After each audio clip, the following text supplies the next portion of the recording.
ఎన్నికలు వస్తున్నాయి. అయితే రాబోతున్న ఈ 2024 ఎన్నికల్లో ఈసారి అనంతపురం ఉరవకొండ నియోజకవర్గం నుండి తెలుగుదేశం పార్టీ తరపున పయ్యావుల కేశవులు గారు, అట్లాగే వైసీపీ పార్టీ నుండి విశ్వేశ్వరరెడ్డి సార్ పోటీ చేస్తున్నారు కదా. వీళ్ళిద్దరిలో ఎవరికి ఎక్కువగా గెలిచేదానికి అవకాశం ఉందని మీరు అనుకుంటున్నారు? ఎందుకని? మేమైతే అనుకునేది ఏమంటే, ఈడైతే అభివృద్ధి పనులు కావాలంటే పయ్యావులు రావాలా. ఇప్పుడు 5 ఏళ్ళ ప్రభుత్వంలో విశ్వేశ్వరరెడ్డి ఉన్నాడు, కానీ నీళ్లు 20 రోజులు అయింది. ఒక 20 రోజులకు అవుతారైనా కూడా నీళ్ళు రావడం లేదు. నీళ్ళు కొరత దిండుకుంది ఉరవకొండ. పోయినసారి 5 ఏళ్ళ కింద నీళ్ళు కొరత లేదు. ఈసారి 5 ఏళ్ళలో ఫుల్ కొరత అయింది. అసలు తాగేదానికి నీళ్ళు లేవు.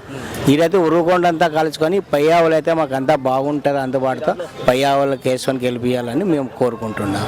అయితే చెప్పండి అన్నయ్య, పయ్యావుల కేశవులు సార్ మీద మీకు అంత నమ్మకం ఏంటి? అసలు సార్ మీద మీకున్న అభిప్రాయం ఏంటి?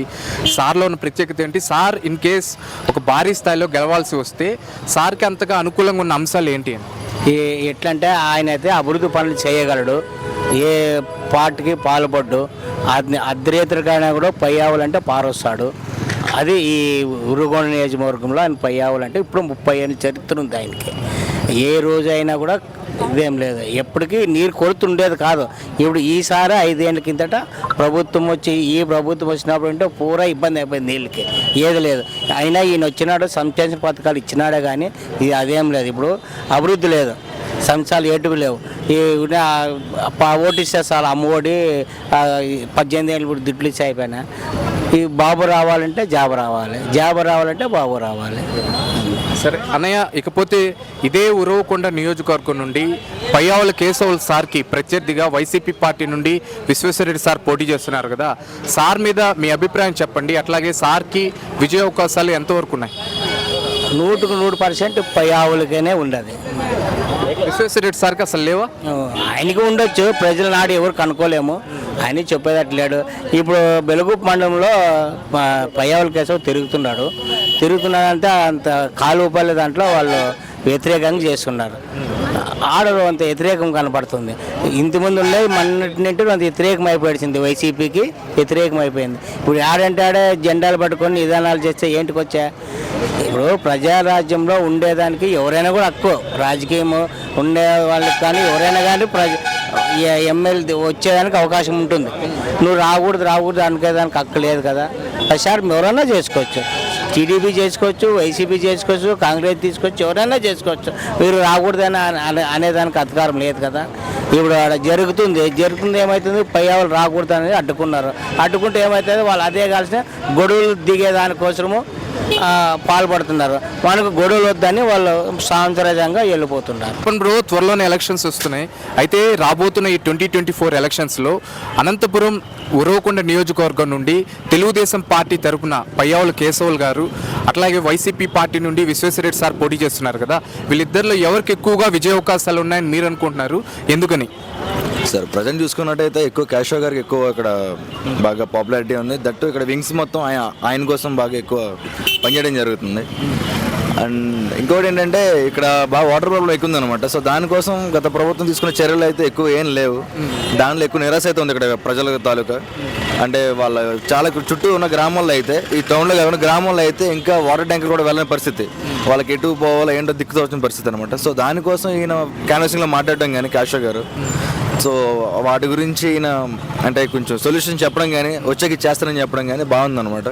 సో ఆయన ఈసారి పార్టీ ఫామ్ చేస్తారు ఇక్కడ అని చెప్పి అనుకుంటున్నాను, గవర్నమెంట్ ఫామ్ చేస్తారు. ఓకే. అయితే చెప్పండి బ్రో, తెలుగుదేశం పార్టీ తరఫున పోటీ చేస్తున్న పయ్యావుల కేశవులు సార్ ఇక్కడే ఉరవకొండలో తన సొంత ఖర్చులతోనే ఎన్నో డెవలప్మెంటల్ యాక్టివిటీస్ చేశారు. Say for example road highways అవ్వచ్చు, అట్లాగే సాగునీటి విషయంలో కానీ, పేదవాళ్ళకి ఇల్లు పంపిణీ చేసే విషయంలో కానీ, లేదా యూత్కి ఎస్పెషల్లీ కాలేజెస్ అనే కళాశాలలు కానీ, అట్లాగే డ్రైవింగ్ లైసెన్స్ సైతం ఇప్పించారు. అట్లాగే అధునాతన వైద్యశాల గురించి కూడా ఇలా ఎన్నో యాక్టివిటీస్ చేశారు కదా.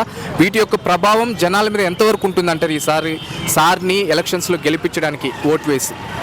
ఇక్కడ మనకి ఇది ఉంది కదా సార్, ఇక్కడ కొంచెం ముందుకెళ్ళి ఒక తాండా ఉంది. ఆ తాండాలో వాళ్ళకి ఆయన సొంత ఖర్చులతోటి వికలాంగులకి బల్లి కొని ఇచ్చారండి.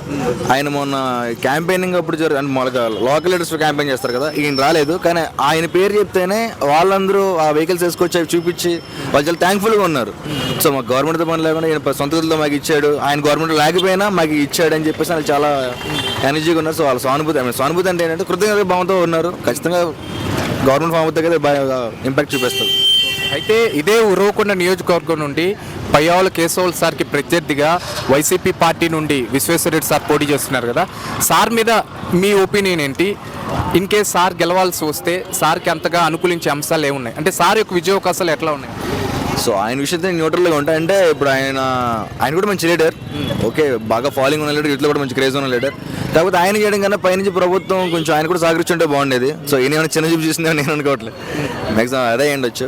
ఈయన కొంచెం పవర్ఫుల్గా మాట్లాడుంటే పైన హైకమాండ్ తోడు ఏమన్నా పని అయి ఉండేది. సో నాకు తెలిసి ఈసారి కూడా ఆయన వచ్చినా మళ్ళీ అంత నిరుత్సాహంగానే ఉంటుంది అనిపించి నాకు అనిపిస్తుంది, నా పర్సనల్ ఒపీనియన్ ఇది. ఈ 5 ఏళ్ళ పరిపాలన ఎలా అనిపిస్తుంది? Yeah bro, it's going common. అంటే అంత గొప్ప డెవలప్మెంట్ ఇప్పుడు మీరు 5 ఏళ్ళ క్రితం చూస్తే ఈ క్లాక్ టవర్ ఎలానే ఉంది, ఇప్పుడే ఎలా ఉంది. ఇక్కడ మీరు చేసిన చూసారు మీరు ఇక్కడ ఈ చుట్టుపక్కల ఏమైనా చూసారా? ఏమైనా చూస్తే మాకు చెప్పండి. అంటే నేనైతే ఏం చూడలేదు. త్వరలోనే ఎలక్షన్స్ వస్తున్నాయి. అయితే రాబోతున్న ఈ 2024 ఎలక్షన్స్లో ఈసారి అనంతపురం ఉరవకొండ నియోజకవర్గం నుండి తెలుగుదేశం పార్టీ తరపున పయ్యావుల కేశవులు గారు, అట్లాగే వైసీపీ పార్టీ నుండి విశ్వేశ్వరరెడ్డి సార్ పోటీ చేస్తున్నారు కదా, వీళ్ళిద్దరిలో ఎవరికి ఎక్కువగా విజయ అవకాశాలు ఉన్నాయని మీరు అనుకుంటున్నారు, ఎందుకని? సార్, మీరు ముఖ్యంగా ఒకటి గమనించాల్సిన విషయం ఏమంటే ప్రజలు చాలా తెలివిపరులు. ఓటు అనేది ఎవరికి నిష్పక్షపాతంగా దాన్ని వాళ్ళ ఓటు వేసుకుంటారు, బహిరంగంగా ఎప్పుడు చేయరు. కాబట్టి ప్రజలు గతంలో లేకున్నట్ల ఈసారి కొంచెం పాజిటివ్గా ఓటు వేయాలని అనుకుంటున్నారు. ఎవరికి వేయాలనుకునేది అయితే చెప్పరు, కానీ వాళ్ళు ఈసారి లాస్ట్ టైం జరిగినట్లు ఉండకూడదు అనేది వాళ్ళ అభిప్రాయం. పోనీ సార్ ఎవరికి ఓటు వేస్తారో చెప్పకపోయినా పర్లేదు, కానీ జస్ట్ పార్టీ నుంచి కంటెస్ట్ చేస్తున్న క్యాండిడేట్స్ని ఒకసారి గమనిద్దాము. ఇప్పుడు తెలుగుదేశం పార్టీ నుండి పయ్యావుల కేశవులు సార్ పోటీ చేస్తున్నారు కదా, సార్ మీద మీకున్నటువంటి అభిప్రాయం ఏంటి? సార్లో ఉన్న ప్రత్యేకత ఏమిటి? మిగతా లీడర్స్కి సార్కున్న లీడర్షిప్కి ఉన్న ప్రైమరీ డిఫరెన్స్ ఏంటి? ఈరోజు పయ్యావుల కేశవ్ సార్ గురించి మాట్లాడాలంటే ఒక నిమిషంలో చెప్పాలంటే ఈరోజు ఉరవకొండ అంటే పయ్యావుల కేశవ్ అంటే ఉరవకొండ. ఈరోజు మేము ఆంధ్ర రాష్ట్రంలో ఏ మూలకి వెళ్ళినా, ఏ ప్రాంతానికి వెళ్ళినా, ఎక్కడ నిలబడినా, ఏ ఊరు బాబు మీద అంటే ఉరవకొండ అంటే అబ్బా పయ్యావుల కేశవ్ అనే స్థాయి తెచ్చాడు ఈరోజు మాకు తెలిసిన విషయంలో. కాబట్టి అట్లని చెప్పి విశ్వేశ్వరరెడ్డిని కూడా తీసేయలేము, ఎందుకంటే ఆ సార్ కూడా ఆయన సాయశక్తులు ఆయన చేశాడు. ఎందుకంటే గతంలో ఒకసారి ఆయన చేసిన మంచి కార్యక్రమాలు కానీ ఇక్కడ ఇప్పుడు చేస్తున్న సంక్షేమ పథకాల్లో ఆయన కూడా పేరు తెచ్చుకున్నాడు. కాబట్టి ఇద్దరు లీడర్స్ మంచిగానే మాకైతే ఓకే ఉన్నారు. ప్రజలు మొత్తం మీద కాన్స్టిట్యూషన్ మొత్తం మీద ఓటు బ్యాంక్ అనేది రకరకాలుగా భిన్నాభిప్రాయాలు ఉంటాయి. కాబట్టి వాళ్ళ యొక్క మనసు సానుభూతి ఎవరు మనసు ఎక్కువ గెలుచుకుంటే వాళ్ళు గెలిచే అవకాశాలు ఎక్కువ ఉంటాయి. సరిపోతే అంటే తెలుగుదేశం పార్టీ నుంచి పోటీ చేస్తున్న పయ్యావుల కేశవులు సారు తన సొంత ఖర్చులతోనే ఎన్నో అభివృద్ధి పనులు చేపట్టారు. ఫర్ ఎగ్జాంపుల్ ఇప్పుడు రోడ్ హైవేస్ అవ్వచ్చు, యువతకి కళాశాలలు కానీ, లేదా ఎస్పెషల్లీ డ్రైవింగ్ లైసెన్స్ గురించి కానీ, తర్వాత ఇప్పుడు హంద్రీనివా కాలువ నుంచి సాగునీటి విషయంలో కానీ, లేదా అట్లాగే 50 పడకల అధునాతన వైద్యశాల గురించి కానీ, ఇట్లా ఇన్ని డెవలప్మెంటల్ యాక్టివిటీస్ చేశారు కదా, వీటి యొక్క ఇన్ఫ్లుయెన్స్ ఏమన్నా ఉంటుందంటారా జనాల మీద ఈసారి ఎలక్షన్స్లో సార్ని ఓటు వేసి గెలిపించడానికి? మన సార్ నామినేషన్ వేసినప్పుడు రోజు కూడా సార్ అదే బహిరంగంగా చెప్పాడు. సార్ కూడా నా అధికారం లేకపోయినా నా ఫీల్డ్లో నేను ఇవన్నీ తెచ్చాను, ఇవన్నీ చేశానని కూడా ప్రజలకు మన సార్ నామినేషన్ ఇచ్చిన రోజు ఆడ బహిరంగంగా చెప్పాడు. మనం ప్రత్యేకంగా చెప్పాల్సిన అవసరం ఏమి లేదు, ఎందుకంటే ఆయన చేసింది ఆయన చెప్పాడు. తర్వాత విశ్వేశ్వరరెడ్డి సార్ చెప్పి చేసింది కూడా ఆయన చెప్పాడు. నేను ఎన్నో సంక్షేమ పథకాలు చేసినా, ప్రజలకి ఎన్ని కావాలో అన్ని ఆయన చేసినా అని చెప్తున్నారు. తర్వాత ప్రజల్లో మళ్ళీ మనం ఎట్లా చెప్తామంటే ప్రజల అభిప్రాయం అనేది నీకు చెప్పేది పని లేదు. ఇప్పుడు సార్ చెప్పాడు, ఆయన చెప్పాడు. ఓటర్స్ అయితే కొంచెం నాలెడ్జ్గానే ఉంటారు. ఈసారి గతంలో ఉన్నట్లంతా లేదు, స్వింగ్ లేరు. ఈసారి స్వింగ్ చేసే కొంచెం అవకాశాలు లేవు, ఎందుకంటే కొంచెం ప్రజల్లో కూడా మోటివేషన్ వచ్చింది. ఈసారి మనం ఏం చేసినా పైన ఏది ఉంటే కింద అదే ఉండాలా అనే అభిప్రాయాల్లో ఉన్నారు.